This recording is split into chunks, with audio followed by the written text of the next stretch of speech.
Artis Jonathan Frizzy atau JF terseret kasus pengedaran kartridge vape berisi zat etomidate atau obat keras yang dimasukkan dari luar negeri ke Indonesia. Kapolres Bandara Soekarno-Hatta AKBP Ronald Sipayong menyampaikan secara runut keterlibatan JF hingga ditetapkan tersangka. Kasus berawal petugas piket Bea Cukai Bandara Soekarno-Hatta berkoordinasi melaporkan ke piket Satres Narkoba Polres Soekarno-Hatta bahwa ada penumpang inisial BTR yang diamankan setelah tiba dari Malaysia. BTR kedapatan membawa zat etomidate dalam tas atau koper yang dibawanya. Dari tersangka BTR kemudian berkembang kepada tersangka kedua, seorang perempuan inisial ER yang juga diamankan, kata Ronald. Pengembangan berlanjut hingga kemudian muncul nama public figure inisial JF yang dari hasil keterangan peran membuat WhatsApp group. Jadi mereka membuat WhatsApp group yang berisi para tersangka, ER, JF, dan BTR tadi.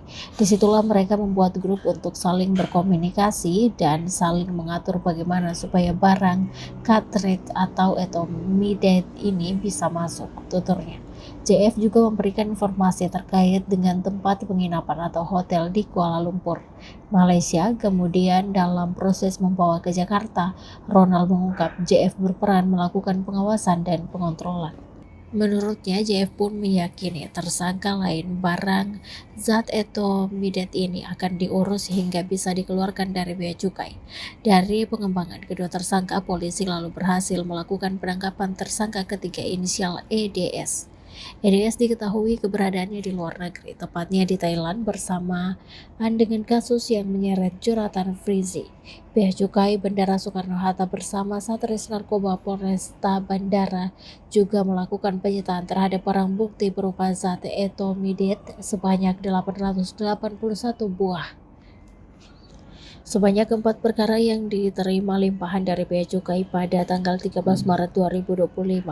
Zat etomidate dikategorikan sebagai obat yang bisa dibeli, bisa dikonsumsi, bisa digunakan, harus dengan menggunakan resep dokter. Tanpa adanya resep dokter, maka zat etomidate ini adalah bagian dari peredaran yang ilegal. Total 881 buah cartridge ini jika diperjualbelikan ke masyarakat umum dengan harga pasaran Rp3 juta sampai Rp4 juta. Cairan di dalam rokok elektrik hanya berisi kurang lebih sekitar 4 atau 5 ml dengan kandungan zat etomidate. Diketahui kasus vape ilegal ini terungkap pada Maret 2025. Jonathan Frizzy sebelumnya menjalani pemeriksaan sebagai saksi buntut kasus tersebut. Pemeriksaan terhadap Ijong, sapaan akrabnya, berdasarkan penahanan 3 orang yang membawa vape isi obat keras jenis etomidate. Vape berisi obat keras tersebut dibawa dari luar negeri dan berhasil diamankan oleh Bea Cukai Bandara Soekarno-Hatta pada Maret 2025. Setelah polisi mendalami kasus tersebut, JF kemudian dipanggil untuk menjalani pemeriksaan sebagai saksi. Namun JF mangkir dalam panggilan dengan alasan di rumah sakit. Kemudian polisi menetapkan JF menjadi tersangka. Download Tribun X sekarang, menghadirkan lokal menjadi Indonesia.